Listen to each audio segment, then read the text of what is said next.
Well, welcome back, everybody, to another episode of Tech Whisperers.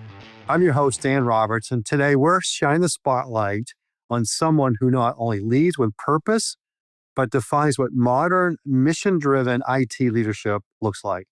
Earl Newsome, if you don't know him, you should know him.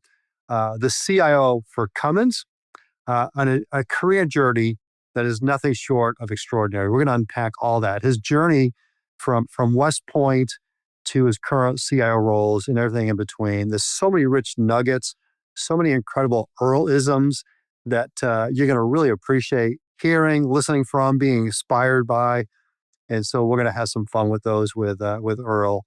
And this conversation is really so much more than a podcast. It's really a masterclass on how to lead, how to adapt, how to inspire, how to drive ambition in your people and your company. So I say get your notebook, whatever that is for you. Get ready to take some notes and learn how Earl has become one of the best, most effective leaders in the game today. So Earl, I want to turn to you. Welcome to the podcast. Thanks so much for taking time. We've been planning on doing this a long time, and I'm so glad it's finally here. But I thought it'd be interesting to have you start talking about the three distinct chapters, I think you call them tranches, that define your career journey and your set of special learnings and the takeaways you took from each of those. So again, welcome to the show. So thanks, Dan, for the question. The way I just kind of described my career in these three tranches, I begin with, kind of 10 years in the military, followed by 10 years in consulting, followed by 20 plus years in corporate America. And the way I describe those tranches is this way. My first 10 years in the military, again, I went to West Point. I'm a West Point graduate and then spent, 5 years in active duty. And I think about really, what I got out of my military career. And I really boil it down to maybe three things that I took from that experience. The first one is taking care of soldiers. And the way we think about taking care of soldiers is soldiers that are equipped well, trained well, and practice well tend to come back from harm's way unharmed or with the least amount of harm. And that's the fundamental result of, I think, of effective leadership, and is making sure that the soldiers that are underneath your charge are trained, equipped, and practice well, such that when they engage in battle, they have a higher likelihood of coming back unharmed. And that is the ultimate reward, is to bring back our soldiers from war the same way we deploy them. We know war is difficult, war is challenging, and yes, there are casualties in war, but we do know that if we are effectively trained, equipped, and practice on the use of that equipment, we can deploy our soldiers, and they have a higher likelihood of coming back the same way that they deployed. And that's the ultimate victory, I think, of leadership. And when you think about that, we have to make sure that they have the right equipment to get the job done. We've got to train them on the use of that equipment so that they're effectively trained. And then we've got to give them adequate places to practice the utilization of that equipment so they know how to use it when, in fact, the difficult times come. And we know that those difficult times will come. And I've actually translated that throughout the rest of my career about not only do we have to make sure we take care of soldiers in that way, we've got to make sure we take care of our consultants. We've got to make sure we take care of our employees in the exact same way. Whether we're deploying them to a project or we're deploying them to an organization, we want to make sure that that deployment is in fact effective, and those employees, consultants, and soldiers come back unharmed.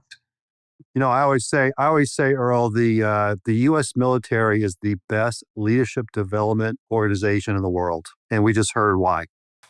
I love it. Yeah, because we have this concept called Be No Do, which says in the military, there's even of course, the military has a handbook for everything. And so Be No Do is a handbook, and there's a military policy on this and that kind of stuff, and talks about how do you need to be a leader, you need to know what leaders do, and then you need to ultimately do those things, right? And so there's a whole Be No Do construct that you can learn about from the military. So that's the first thing. The second things are really kind of humorous about the military and what I took from my time in the Army is this concept of the two commercials that drive most of our recruitment.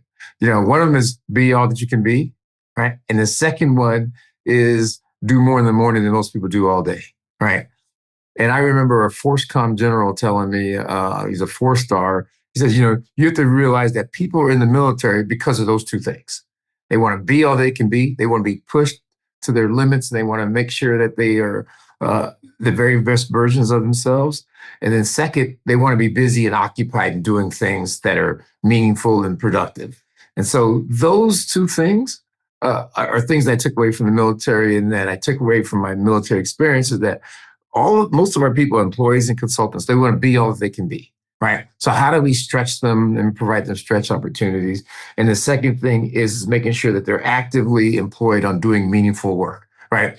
And that is, something that I also take with me. So those are really the 3 lessons that I took, from the military. And then I compound that with my ultimate leadership lesson from the military. Maybe this is the 4th thing. Is this idea of strategic leadership or military leadership. And I call it 360-degree leadership.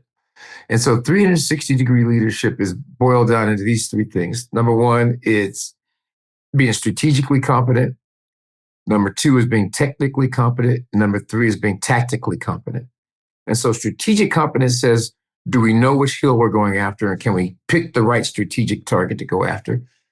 The second thing is about tactical competence is how do we attack that hill safely, right? Because that's part of, and navigating the path to taking that hill.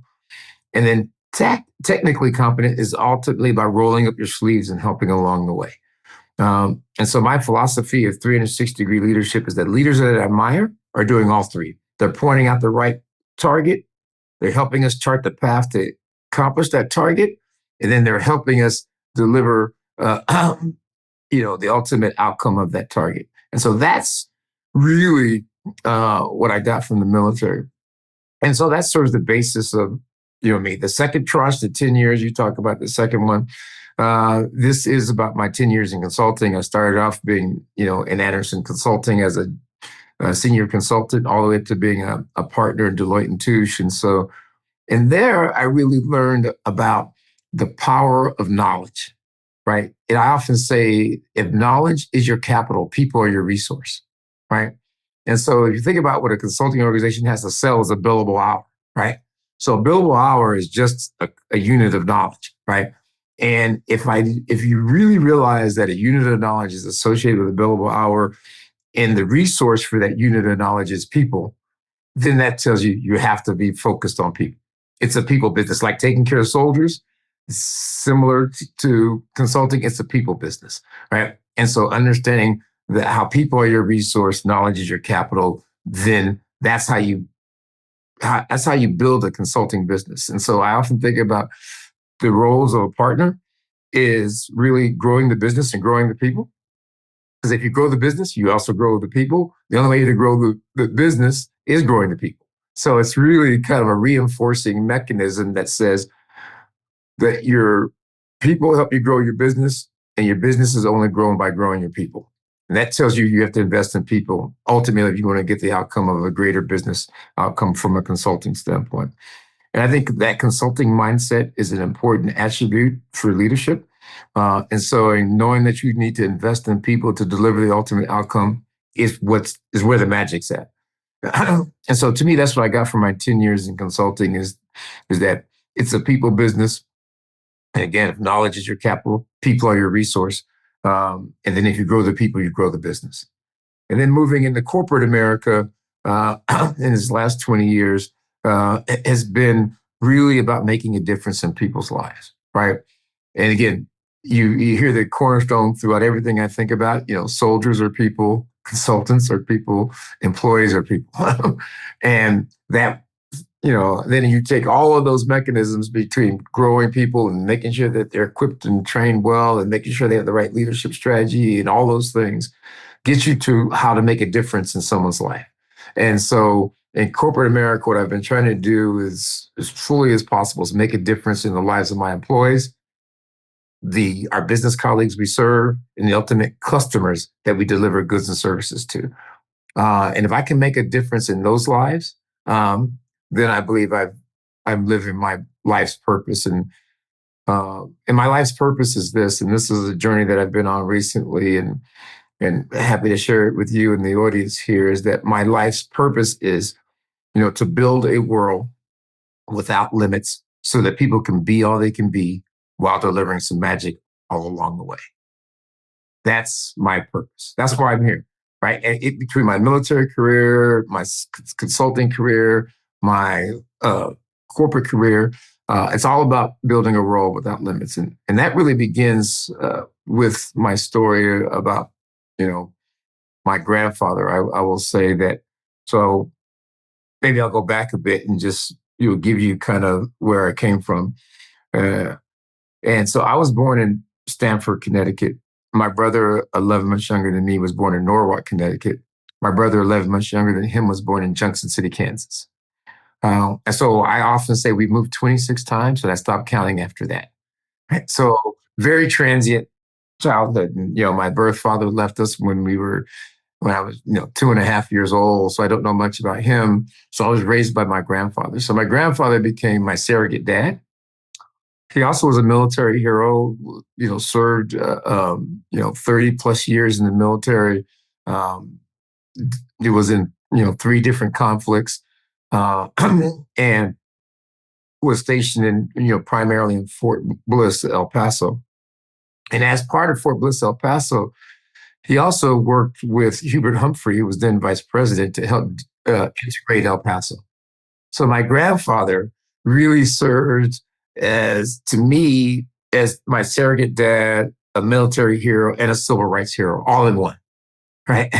And that was my foundation. That's the basis for kind of how I grew up and who I admire most is my grandfather. And he, really helped set the path for me. And that's where that building the world without limits comes from, is that my grandfather showed me that there are no limits, right? As an immigrant coming from, I think his parents were Fijian.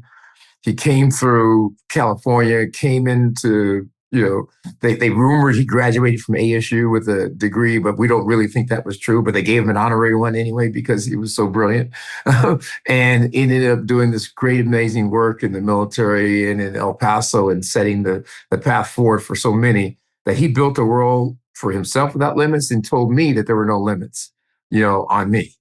And so, part of my philosophy, moving so many times, and one of the things I used to do when I moved a lot was capture this building philosophy that as I moved from location to location, I used to build robots, right? I used to build robots out of cardboard boxes.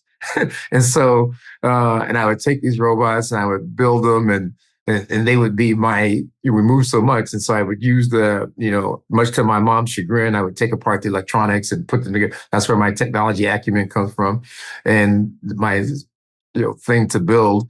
And so everywhere I go, I try to build, right? And that's part of my philosophy, is to build on what was already there, enhance it in some way, usually using technology or electronics in some meaningful way, make it a place that has no limits. Like my grandfather taught me, there's no limits to what you can do or what you can be.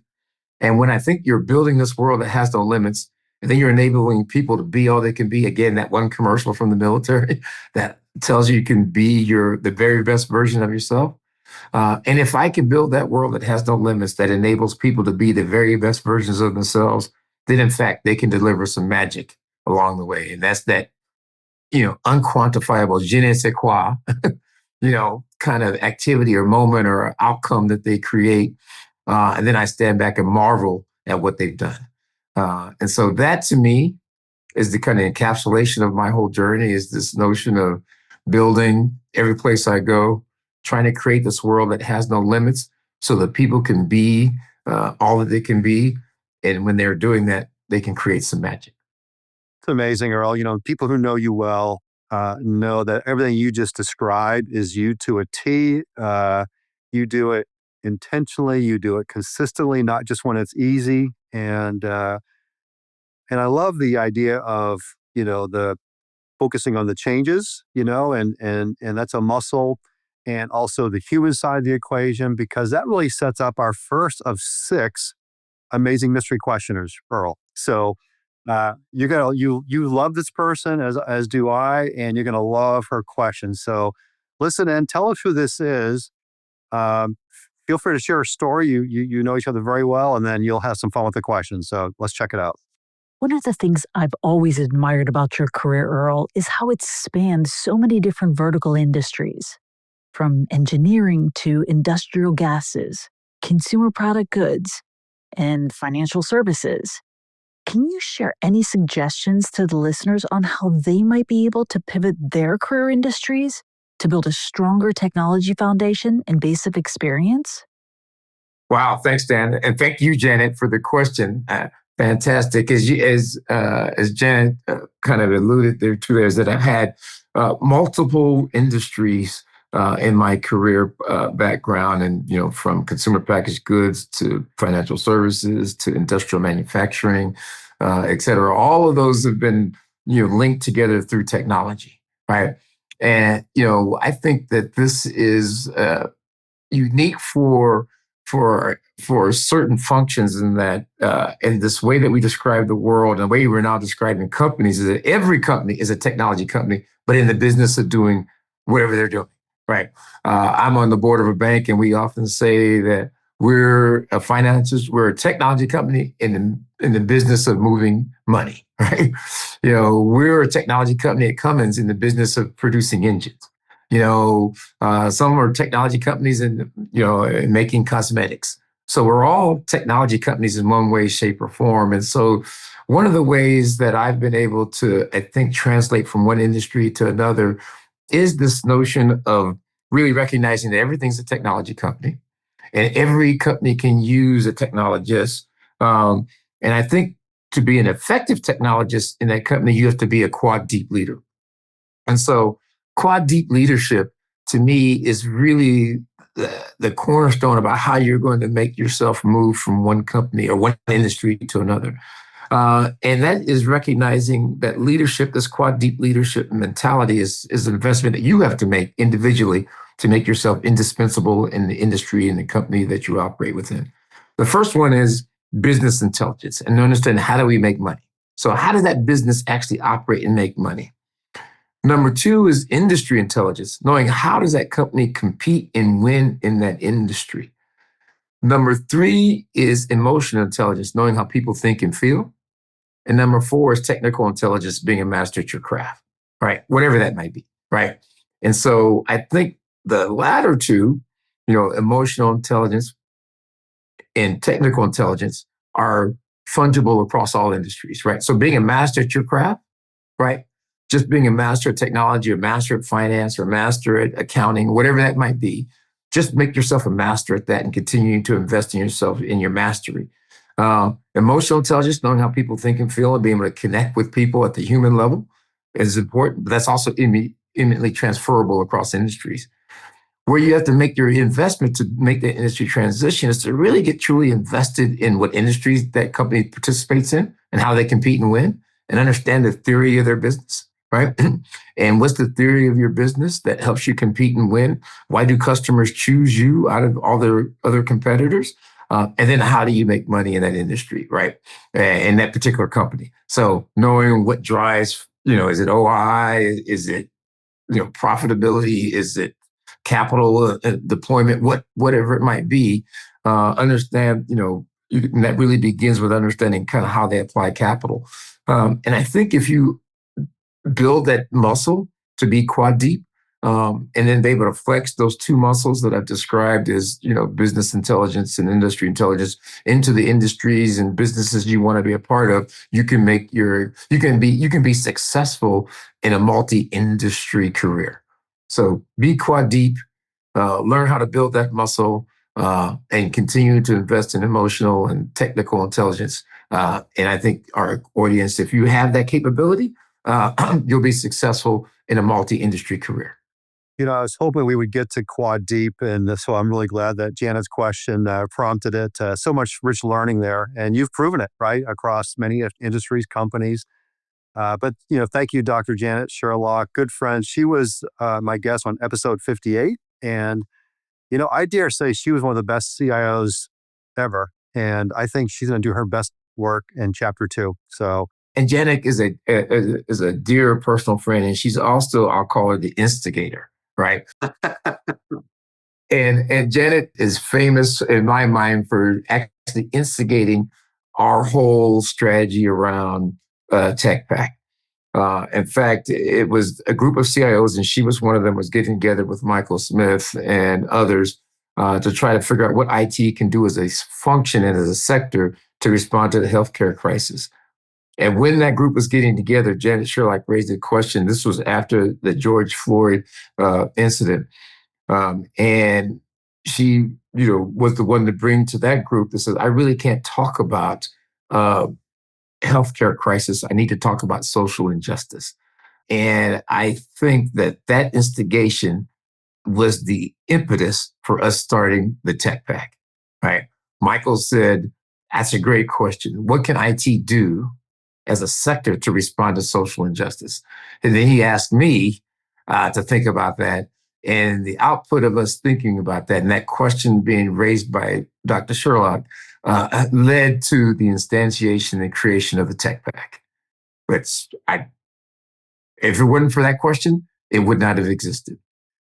we might come back to Tech Pack, Earl. Just hold that thought for a minute, because it's such a big part of your life and your journey. And thank you to our CIO, Chief Instigator Officer, Janice Sherlock, and to Michael as well, also a good friend.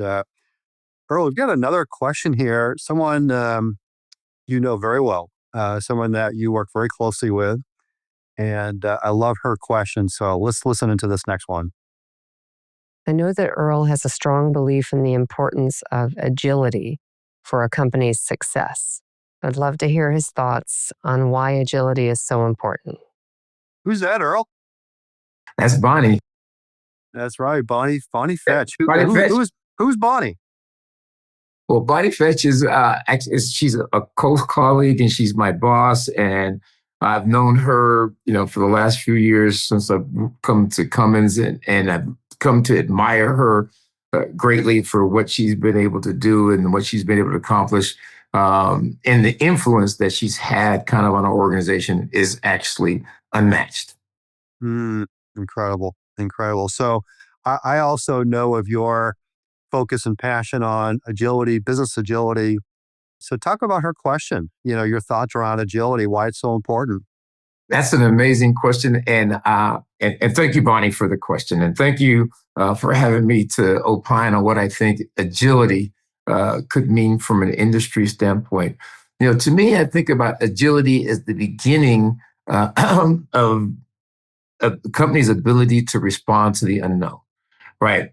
And we live in very uncertain times. And I think about agility, and I think about the next version of this is anti-fragility. So I think both of them. So there's agility and there's anti-fragility, which says, how do I have an anti-fragile mindset and think about my company in ways that ensure that it's resilient in times of uncertainty? So agility, resiliency, anti-fragility all go together to create the capability for a company to be resilient or to respond effectively during uncertain times. And there's no greater uncertain times than what we're living in right now. And when I think about uncertain times, I think about this idea that really began with my thinking around when COVID crisis hit and that healthcare crisis hit us. And I think about the infinity crisis mirror.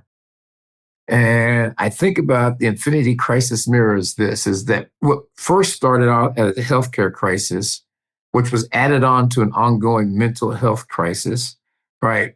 Which then, created a social injustice crisis was added on to that. Then there was an economic crisis added on to that. Then a leadership crisis added on to that. Then a geopolitical crisis added on to that. Now we have a regulatory uncertainty crisis added onto that, an import, export, supply chain crisis added on to things today. And so if you think about this layering of this infinity crisis mirror, which really began, I think, probably in earnest with COVID, and which complemented things. Then we have the climate crisis added on top of that. And so we have these multiplicity of crises layering one upon another, some reinforcing one another, some amplifying one another. So this layering of these crises one on another has created this infinity crisis mirror. And when you look into an infinity mirror, you see, infinite number of reflections. I think that's the same thing that happens now when we think about the infinity crisis mirror. And when we think about who's looking into that mirror and who it impacts, I think there's various constituencies. Individuals look into those infinity crises and it affects them a certain way. You have to look at it from a family perspective. You have to look at it from a community perspective. You have to look at it from a company perspective. You have to look at it from a country perspective. And I think the role of us as leaders, when we reflect on that infinity crisis mirror, I'm called on the action back to my military days. And, and this comes from the movie Heartbreak Ridge, and where Clint Eastwood basically said that Marines, improvise, adapt, and overcome. Those three magical words are those things which really create agility, anti-fragility, and resiliency in organizations. And that we have to improvise, adapt, and overcome as we reflect on that infinity crisis mirror.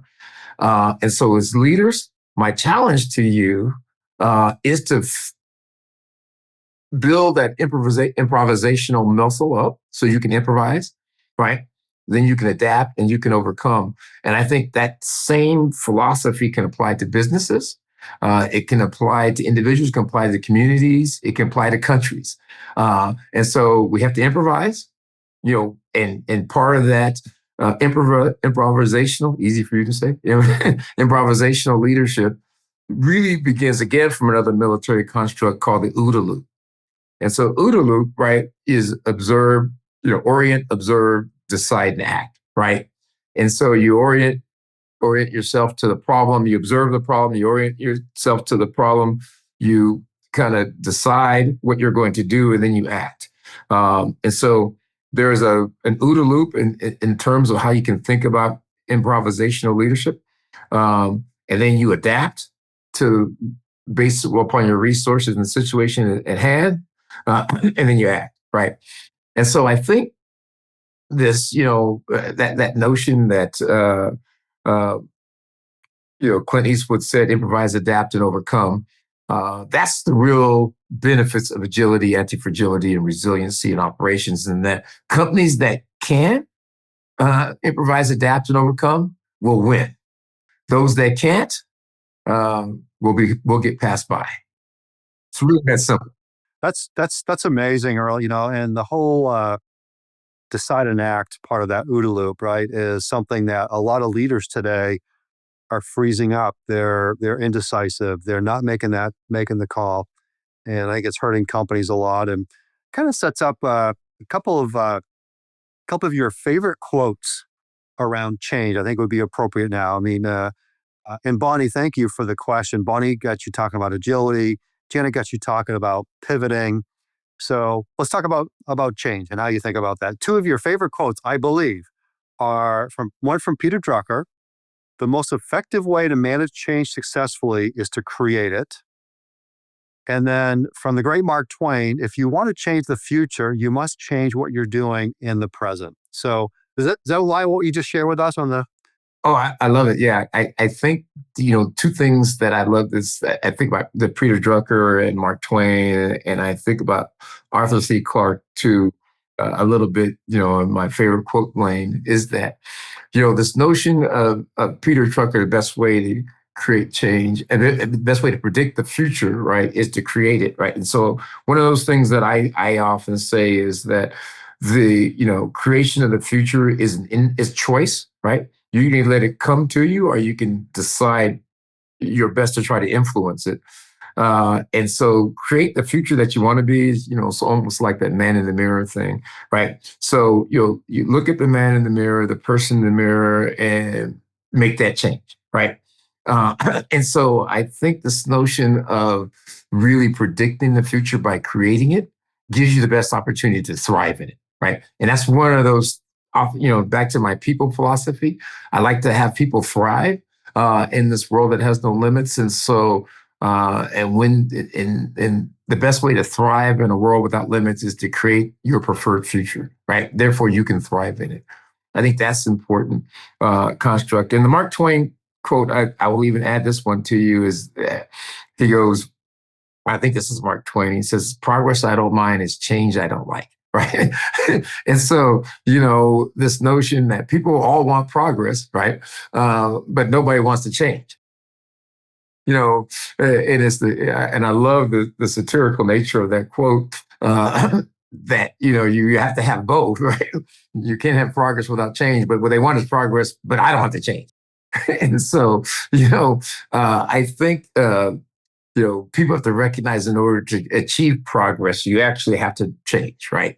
And so I think, just recognizing the simple, hilarity of the comment also then points to sometimes in the very simplest of statements is the most obvious of truths. Embrace the change so that you can, in fact, enjoy the progress that you want. I think I think that's beautiful. And then I think about Arthur C. Clarke quote, and I think his quote is that advanced technology should be indistinguishable from magic, right? And I think that as a technologist, and back to Bonnie's question and even the Janek's question about that part of the thing that we can do from an IT standpoint, from a technology standpoint, is to make advanced technology indistinguishable from magic, such that people can be agile and anti-fragile and resilient. You're leveraging technology. They can move from industry to industry without any encumbrances. And so that's part of the magic of advanced technology, right? And so I think, if we're intentional about it, we can truly make advanced technology indistinguishable from magic, and everybody can thrive from it. Earl, thank you. That's really great insights. And, you go to great effort, great lengths to help your people be all they can be, to thrive, all these things you're talking about. And one of the ways you do that is, and I'd like to get you talking about your mission, how you set your organization up for success through your mission of position IT for the future by building on our success. And can you talk about that and just, how you're going to deliver on that commitment? That's big, simple, but big and bold. Yeah, I think it's, positioning IT for the future is really this idea that stems from that concept of creating that preferred future that says that, the best way to predict the future is to create it. Right? And so we want to create a preferred future for Cummins. And the way that I think about positioning IT for the future is helping Cummins really thrive on what I describe as our theory of the business. And so, this gets back to that quad deep leadership kind of concept I gave before. And so when I think about the theory of Cummins business, why does Cummins win? And so I think Cummins wins because we offer better performance, quality, and uptime to our customers than they can get on their own or through another third party, right? That's why they choose a Cummins engine, right? And by performance, I mean the torque to get the job done while meeting the regulatory requirements in the places you choose to operate within. From a quality standpoint, our products are meant to last for 20,000 hours and, after multiple rebuilds. And so you can count on Cummins quality and durability. So that and I remember when I first joined the company, one of my colleagues in a former company had a Cummins truck. And he said, the reason why I stayed with Cummins is because when I put that key in and I turn the ignition, that engine turns over. Because there's nothing better than having that engine turn over in any environment, and this was way up in the Midwest, in the Northeast. And so that quality promise by Cummins of having that engine turnover is unmatched. And third is uptime, right? And that uptime, we provide uptime, through many points of service and distribution all around the world. As well as our robust, programs and systems and software that keep our systems up and running to service our customers. And so Cummins wins because of PQU, right? Performance, quality, and uptime. And as I think about that, And the trends in our industries are ACE. I call it ACE is a vernacular that I use that, and I call it hyper ACE, right? So it's going to be hyper automated, hyper connected, right? Hyper energy diverse, right? And so there's going to be lots of automation as we move into personalization, and hyper automation means hyper personalized how you consume and use power. That'll be driven through lots of connectivity, connected powertrains, connected engines, connected service capabilities, and then energy diverse, everything from fossil-based fuels to non-fossil-based fuels to fuel cells to battery electric. And, I'm a Trekkie, so I put dilithium crystals eventually in that energy diversity spectrum. And so, when you think about that ACE being the trends in the industry, and now across that energy diversity spectrum, we're expecting, Cummins, our customers expecting that Cummins performance, quality, and uptime promise that we deliver in the fossil-based fuel space to be delivered across that entire energy diversity spectrum. And that then gives Cummins the opportunity to win across the energy diversity spectrum. That gives IT, and I talk about what IT, now given those bases, that this is the trends in our industry, that's the theory of our business. We now need to be many Cummins acting as one across that energy diversity spectrum. A IT position for the future helps Cummins do exactly that. And so our IT model is about delivering systems and services and capabilities that allows Cummins to deliver that performance and quality and uptime, a brand promise across that energy diversity spectrum and every business we choose to operate within. And so that means we're going to have modular IT services that enable those businesses to operate that way. They're going to be built composably, so we can compose the right solutions to win in those marketplaces.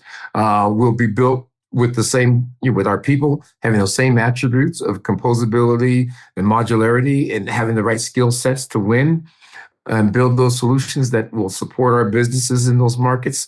Therefore, that's the future of IT. And the future of IT at Cummins is going to be an IT that enables Cummins to act as one, but win in each of those marketplaces the way that those businesses choose to engage. That's the way Cummins will win. That's inspiring, Earl, on all levels. And, it really takes me back to all those crises that you describe. And on one hand, that could be very daunting and paralyzing, but people are seeing how you're setting your people, your team, your company up to go win. And I love it. And people getting a sense of just how quotable you are with these acronyms. You've got so many Earl-isms, I call them, right?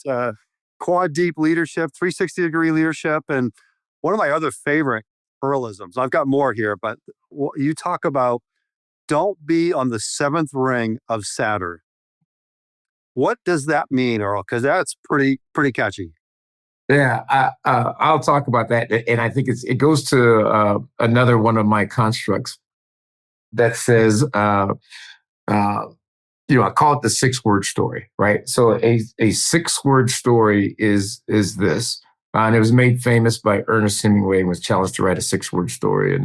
And his 6-word story was for sale, baby shoes, never worn. And the construct of the 6-word story is that you can say something very insightful and invite the audience to want to ask more or want to learn more or want to dig a little deeper. And you don't need to be very verbose in doing so, and so, baby shoes for sale, never worn is a story, has a beginning and middle, and it has a attractiveness to it. It could be sad, it could be happy. It invites the audience to want to know more, want to invest in what you're thinking about. And so that's the concept of a 6-word story. And one of my, favorite 6-word stories that aligns to this quote that you talked about, the seventh ring of Saturn, is that your ambition and their ambition should match, right? And so, and this is useful not only within, corporate America, but every relationship that you have, right? This notion that your ambition, their ambition should match, right? And if your ambition is one to, be on the seventh ring of Saturn, right?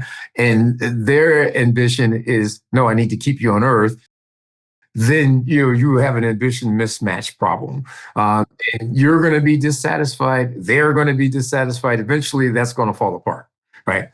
And so this concept of understanding where your ambition is and the ambition of the organization that you choose to serve or operate within, ensuring that those are aligned. It's okay to shoot for the seventh ring of Saturn if you're on NASA. They want you to be on the seventh ring of Saturn, and be thinking through it, futuristically, and are you writing a futuristic novel or whatever it may be, where being on the seventh ring of Saturn is appropriate. But that's not often the case, right? So you just have to understand, what level of planetary experience do they want you to operate within, right? We want you to be on planet Earth. Do we want you to be in the lower atmosphere, the upper atmosphere, or one of the rings of Saturn? Just understand what those expectations are, and then they should align to your expectations. And when you have that alignment of your ambition and their ambition matching, then magic can occur. When ambition mismatch occurs, then disappointment will ensue. And that's my life lesson there. And that, because I've had that, where I've had the ambition mismatch, and I was on the seventh ring of Saturn and they were on planet Earth. And I couldn't navigate my way back. And that led to disappointment. And I've learned since then do this ambition matching. I will always be thinking about the seventh ring of Saturn, but I need to also know that it may not be appropriate in my current situation, and I've got to really be planetary. And I think that's the curse of a visionary. I'm a sort of self-proclaimed visionary, and many visionaries, we all know that we're easily distracted by squirrels. Right. So every squirrel that runs by can be a distraction. And we just got to, a couple of things you have to do when you're that way is, one is you have to think about surrounding yourself with people who aren't squirrels and who don't get distracted by squirrels, rather. And then they can say, no, Earl, that's a squirrel. We're not going after. Say, but I like squirrels. But, I'm happy to say that, my chief of staff, Ida McKinley, is the one who helps keep me from chasing all those squirrels. And she does a great job at it. She's fantastic at it. And I think that's the good compliment. So, while I can navigate my way from maybe Saturn down to lower Earth orbit, kind of LEO, lower Earth orbit, she can bring me down to the ground. And so I think that's the fantastic thing about that particular thing. And, matching ambition, knowing when it's mismatched, making the corrective action to get that, and then complimenting yourself with people that can help you do that. Earl, just amazing. This whole ambition thing. You and Anu Kare are the two people who I hear talk about that the most. He's at Oshkosh. Okay. You guys probably do business together, is my guess, because they also build really cool. They build things. Yeah, so good. And I also want to give a shout out to Ida McKinley. She's just a rock star and was integral to this podcast coming together the way it has, and helping me get some of these special guests. In fact, this next one, Ida was very instrumental in, and I think this next question will also give us a little indication of how you instill ambition in your people, how you inspire them to be the best they can be. So check out this next question. You'll know who it is immediately. Earl, you're very open to your team challenging your opinions and guidance, which in my experience is quite rare in a senior leader. Can you talk about how you developed this as part of your leadership style and how it benefits the organization? Well, Gina, yeah, you guys got some mystery questions. I love it. Yeah, tell us who Gina Stead is to you. So Gina Stead, she works for me. She's our BU IT leader, kind of a business unit CIO for our engine business unit. So she works really effectively to help drive the engine business unit. And I probably think about, 2 or 3 things that lead to this ability, or maybe there's 3 things that lead to my really understanding and being open, to others' ideas and asking for that dissenting opinion in the room.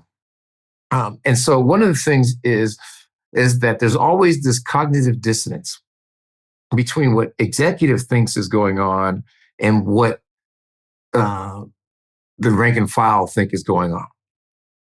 And, those folks that are on the execution level of our organization that are driving, outcomes every day, have a different view of the world than those that are, maybe guiding it from a strategic standpoint. And this cognitive dissonance that occurs between those two is often an area where I seek, to close that gap. And that probably comes a lot from my childhood growing up and moving all around a lot. And that, when you move around a lot, you have to learn to, make friends quickly and understand situations quickly, because you weren't born and raised in it. But that also gives you a different view of a situation, right? And that those that have been in it all the time, they probably are blind to some of the things that you see. And if you haven't been in it a long time, you see things that others don't see. And so I think that part of my upbringing has made me curious. And so I'm insatiably curious, right? And so curiosity is one of those things that I have. And I think that curiosity wants me to seek all information available. I'm a bit of a self-proclaimed infomaniac, right? So I love information. And so I seek it out from everywhere. And so one of those things is to seek information from those folks that are executing on the ground floor to get the understanding about why this cognitive dissonance occurs between those that are executing the work and those that are strategically thinking about it. So that's that one thing that probably fuels my desire to close that gap. Because again, I'm thinking about if I close that gap, I can create magic and allow people to be all that it can be. Because where dissonance occurs, then we're not fully enabling people to be all that they can be, right? And then that inhibits magic. So that's one thing. The second thing is I will tell you is that, I was, my daughter attended, a university, and that university had problems. And it was interesting. My CEO at a former company's daughter attended the same university. And we were talking about how that university allowed for, some of the things that were going on at the university to occur and the senior people not know about it, right? And I remember that CEO telling me, you have to have he called it your antenna up, right? And you're sensing, and you're sensing by going deep and asking questions and, management by walking around to understand what's really going on. And so to him, it was infallible that a president of a university couldn't know or didn't know that environment existed in his university, and therefore was blind to it and allowed it to fester until it got out of hand and had to be dealt with. And so if you don't want things to fester, you don't want things to get out of hand, and you want to be, seen as tone deaf or out of touch or blind, you pick the description, you have to go and seek that dissenting opinion in the room or those kinds of things and find out what's really happening on the ground floor. So I do that through coffee and connects and through other things that you have to have your antenna up. And the way you demonstrate that your antenna is up is going and asking, right? I think that's the second thing, that I think about. And then the third is, then you have to, again, that dissenting opinion, you have to ask for it. Ask questions. There's a great book, Questions Are the Answer. And I think that thing teaches you to ask the questions and then ask for that dissenting opinion because you recognize that it exists. And if you don't ask for it and deal with it and address it, doesn't mean you have to acquiesce to it. But you do have to bring it out because it exists whether you ask for it or not. And if you don't ask for it, it'll make its way to the hallway. And then from the hallway, it'll make its way to the outside and it'll make its way throughout your organization. And so I think, those things of kind of understanding and navigating that difference between what you think is happening, what's actually happening, making sure you have a pulse on your organization and can sense and have your antenna up and practice keeping your antenna up and then seeking that dissenting opinion in the room are all the things that give me the mindset to, be open to any and all feedback and questions. Amazing. Yeah. Great question, Gina and Earl. It's just such good wisdom. And I think the opposite is that leader who likes to surround themselves with people who tell them what they want to hear.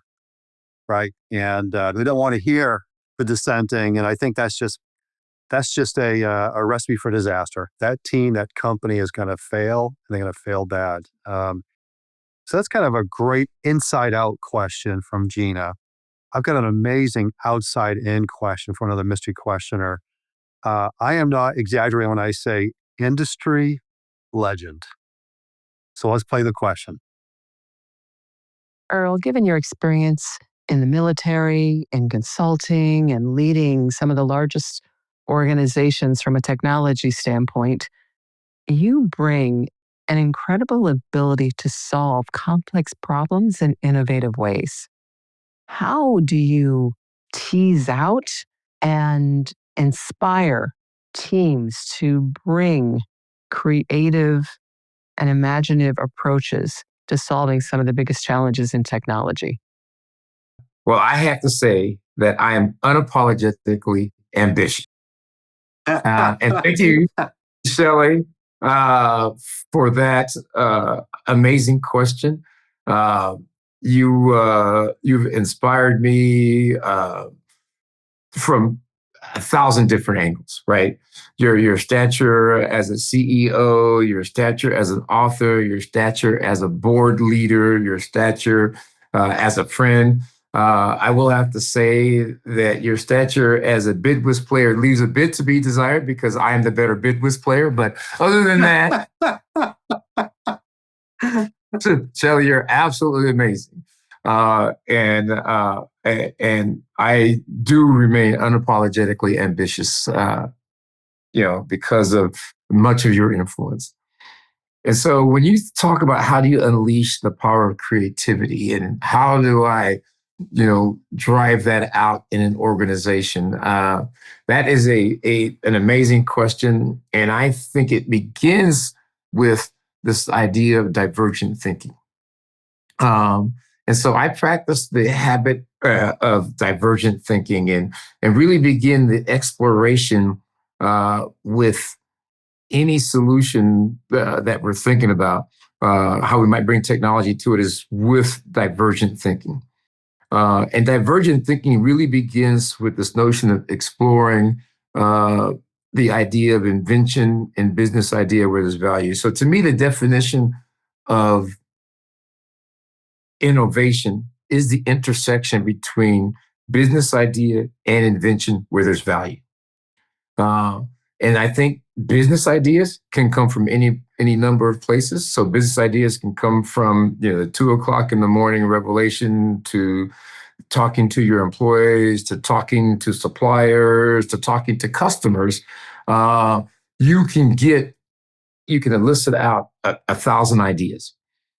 Inventions, come from the exploration of technology and working with suppliers and different technologists and understanding, everything from quantum to AI to, non-traditional techniques, et cetera. So you're looking at multiple inventions that are out there.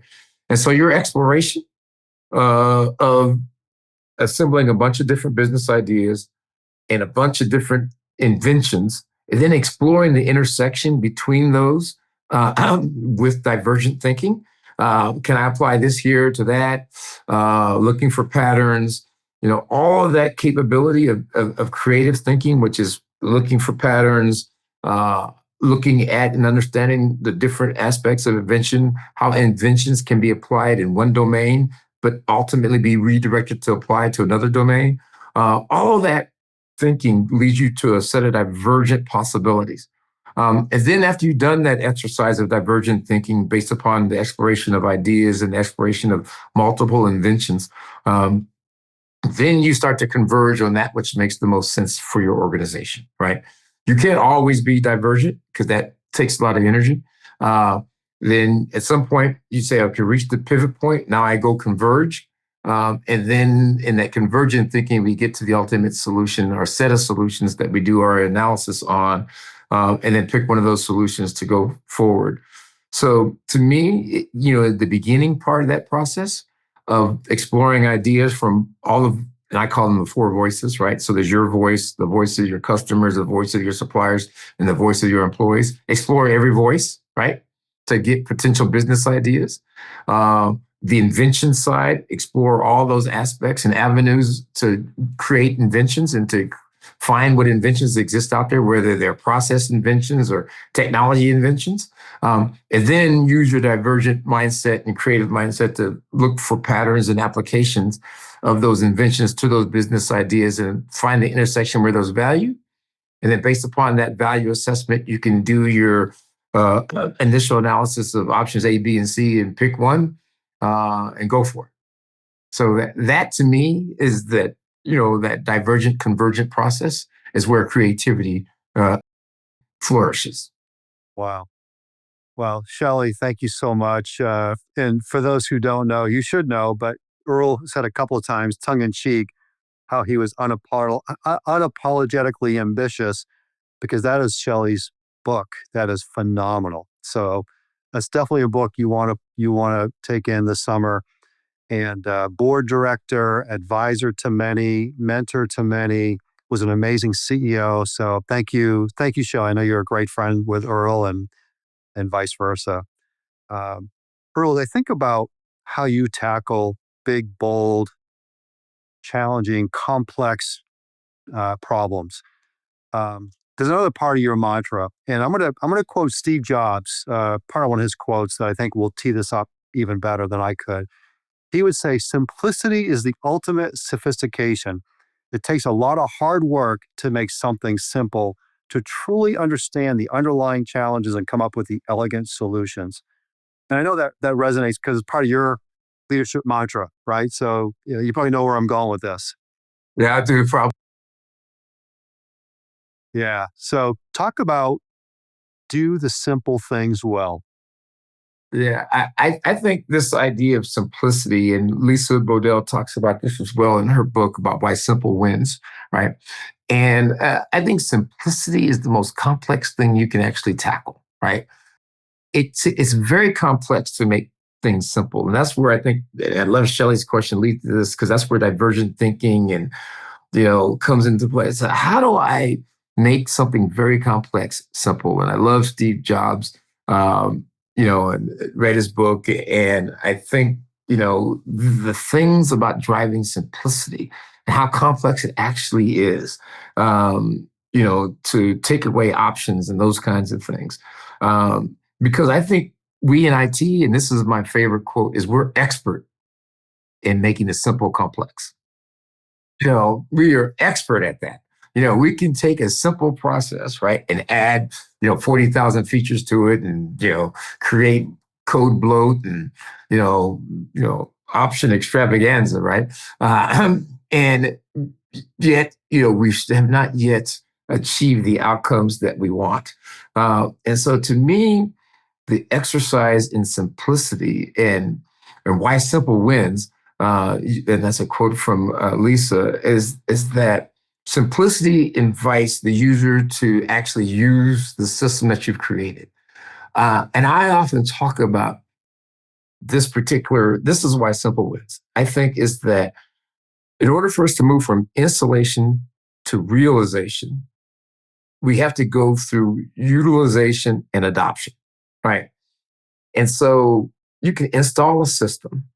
And, installation occurs when the green light is on, and that means there's power to, whatever object is that you've created, right?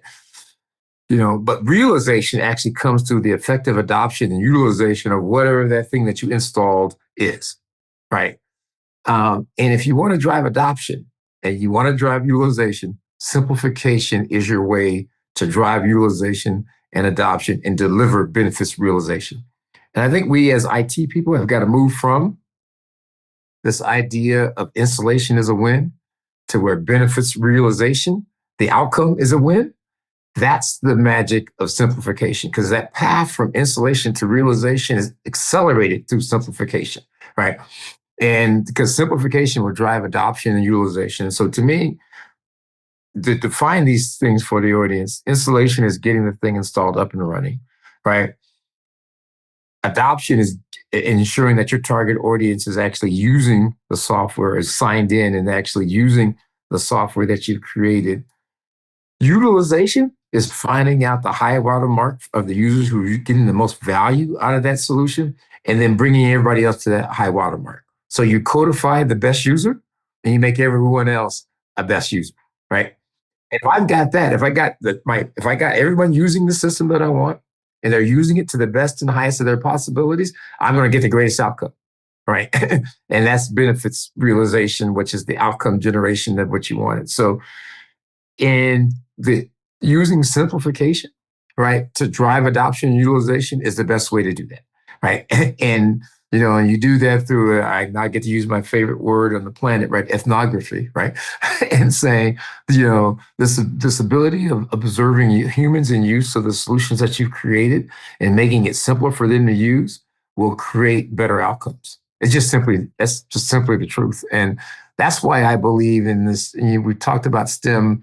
I think STEM to STEAM is the way we drive simplification, right?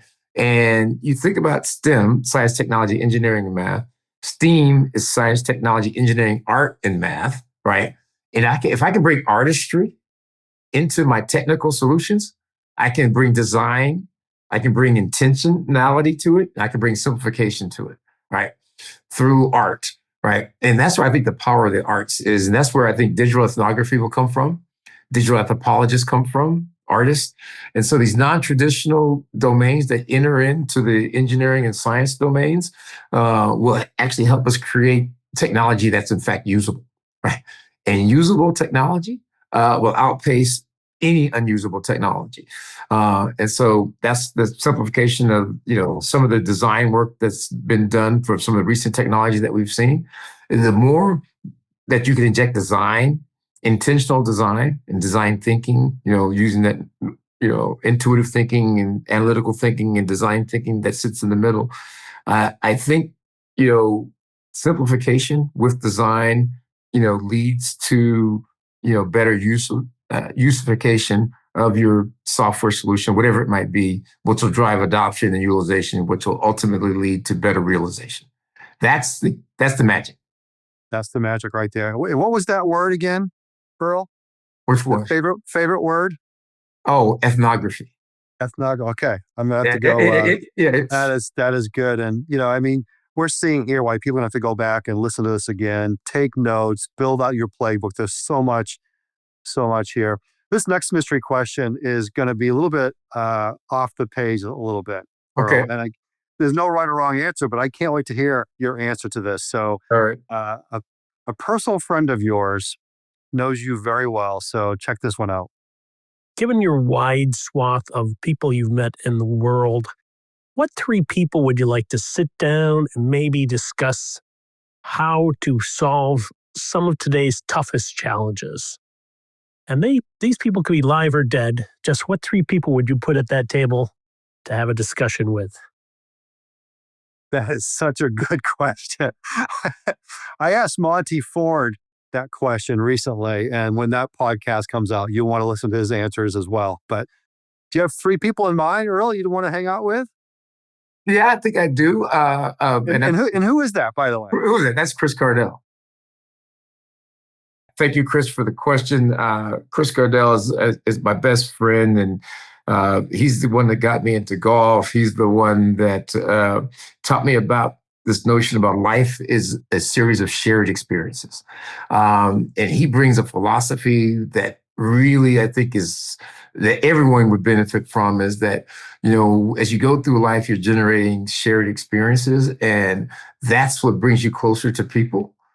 Is this notion of shared experiences. And I'll never forget, he and I talking about that, and I'll never forget that learning that I have from him. And so thank you, Chris, for the question. And thank you also for the many years of life advice that you've given me in this notion of shared experiences and the value that actually brings to you individually.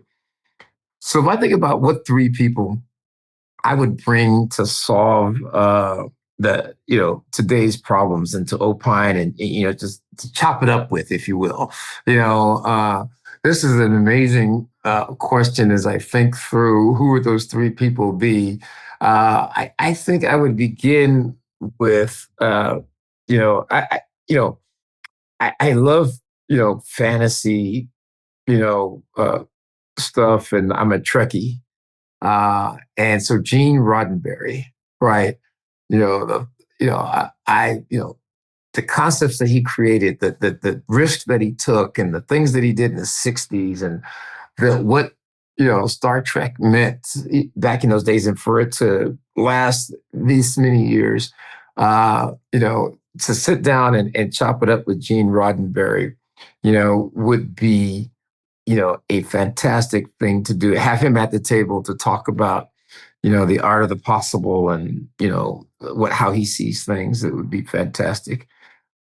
I think the next person I would bring to the table uh, would be, um, I'm thinking, um, probably Martin Luther King. And I think about Martin Luther King, and maybe those that influenced him, and because I often think about his quotes, and I think about the true measure of a person is not where they stand in the moments of comfort and convenience, where they stand in moments of trial and controversy, right? And to get his insights on, how do we, personify all of that, into helping us solve the problems of today, and bringing that calmer mind, to bear. And I guess the third person I would bring, and I'll go a little kind of off the beaten path here, and this is only because I had the recent experience of meeting him, and I think he has an amazing story, and I would love to just get his ideas on these kinds of things, just because of his life experiences too. And this is going to shock you, but it's going to be Jelly Roll, right? And so the musician, I ran into him at an event, and I was able to shake his hand. I'd seen his story on CBS News. They did a special on 60 Minutes. They did something him on CBS News. They did something on him about his story, and listening to his songs. And music really is essential, to my uh, to kind of the way I think about things. I think, music and words put to music talk about life is this my WML philosophy. And, there's an artist called Music is My Savior. And, that's where I go, is to music.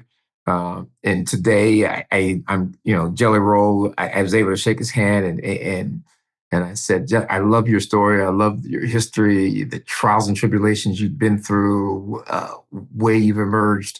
And he just looked at me and said, I love you, brother. And I said, wow, this man is, chills. I was chilled. Yeah. And I would love just to get his insights. And so I've talked up with Gene Roddenberry and Martin Luther King and Jelly Roll, and just see, this would be a cool group.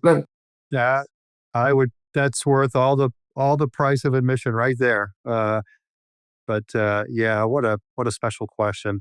I've got, thank you, Chris. And I've got one more mystery question for you, our last mystery questioner. And it's going to really unpack kind of how you're intentional about relationships, investing in relationships, kind of one more of the great Earlisms. So check this one out. Tell us who this is. At TechPact, we embrace a +1 philosophy, and this is a direct result of your influence. What does this mean, and why is it important? And I'll throw one more in there. What was your most recent +1 action? I love that. And Kim is absolutely fantastic. Kim Sexton. She's our CEO of TechPack, and she's an amazing friend, amazing colleague, an amazing driver. TechPack would not be where it's at today without Kim.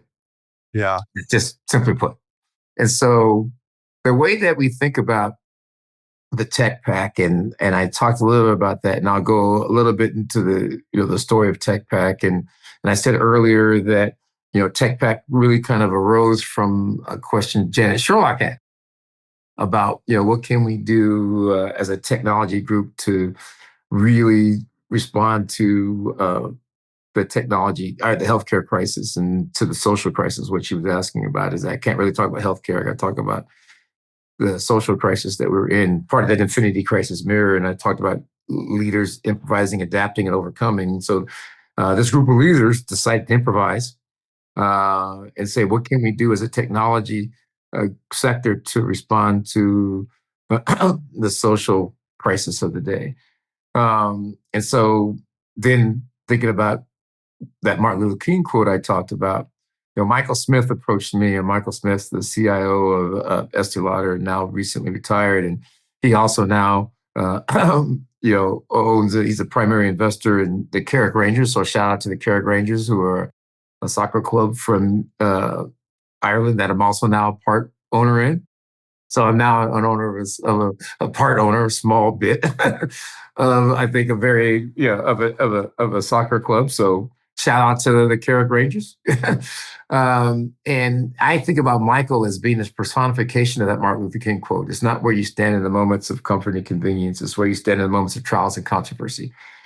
And so Michael took a stand and said, I'm going to stand on the side of social good and social right. And we chose to stand with them. Michael has done the same thing with this Tech Day of Pink, where we're standing, with the fight against breast cancer as technologists. I'm standing with Michael and Janet and many others as we stand with the fight on trying to drive improvements across the technology sector as it relates to diversity and inclusion. And so when we think about the mission of the Tech Pack, and we created this vision of the Tech Pack, and I give Seth Capian as the author of our vision statement, is that we envision a world where anybody who has the passion for technology ought to have the ability to succeed. And so that's our inclusive message, that anybody who has the passion for technology ought to have the ability to succeed. And we'll do that through our 2-factor mission statement, which is reduce the digital divide between those that have access to digital knowledge and capabilities and those who don't. Close that gap in some meaningful way in this decade. And then increase the representation of underrepresented communities within the technology sector. So we want to increase representation and reduce the digital divide. That way, we can really reduce the aptitude opportunity gap that exists at the zip code level for people who want to have STEM or STEAM-related careers, and give them the opportunity in the best case to do so. So that's the vision of the Tech Pack, is to do exactly that. Reduce that digital divide, increase representation, increase opportunity for those that are in disadvantaged zip codes, and give them the opportunity to use their intellectual advantage to their better good. That's what we want to be all about. And we'll do that through 3 levers. The first lever is what I called it personal lever, right? And the membership lever. And that membership lever really gets into what, Kim's question was to me, is this idea that we want to truly give people the opportunity to exploit their individual membership. And so the first thing we want you to do is take the pledge. We're just a pledge-based organization. So if you go to techpack.org, you can take the pledge. The second one is we want you to share that with your network. And the third one is we want to have you operate with this +1 mindset.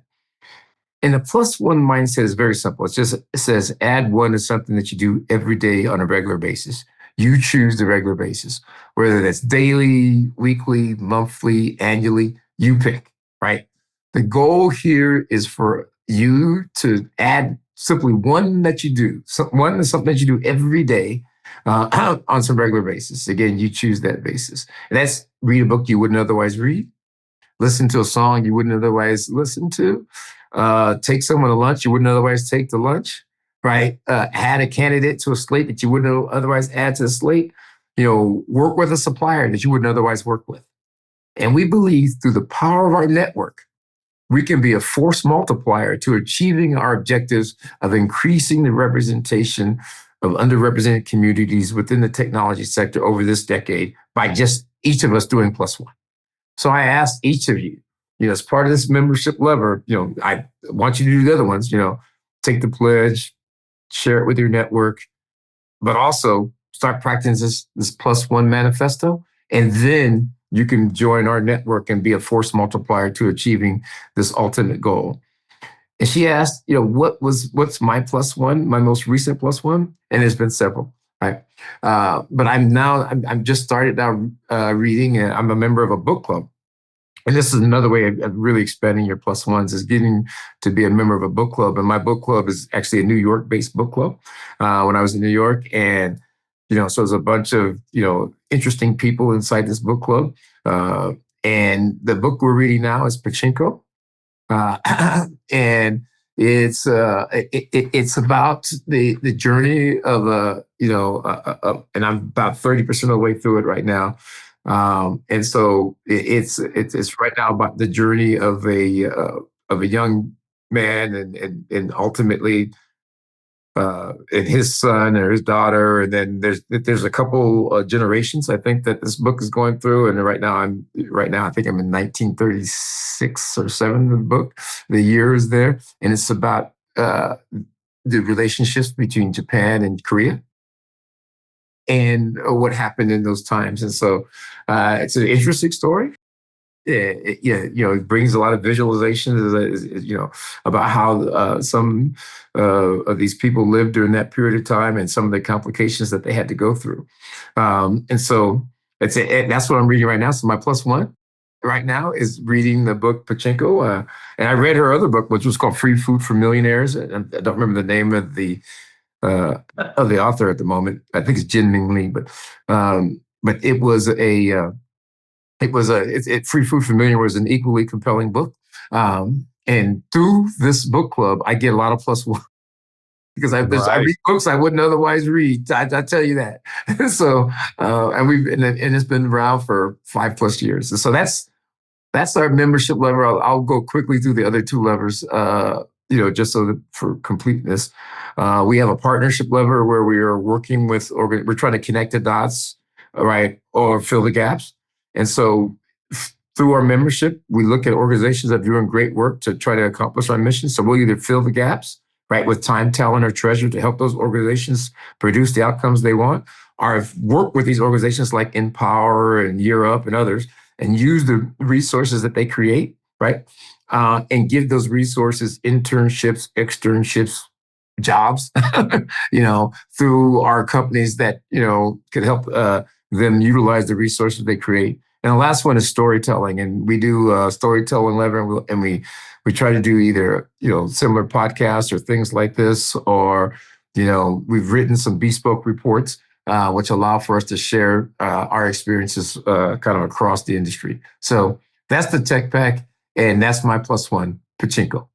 Well, a lot of people refer to your plus one mantra, philosophy, and we can see why. And for all those people out there who say, I'm too busy to read, I'm too busy to listen, I'm too busy to blank, blank, blank.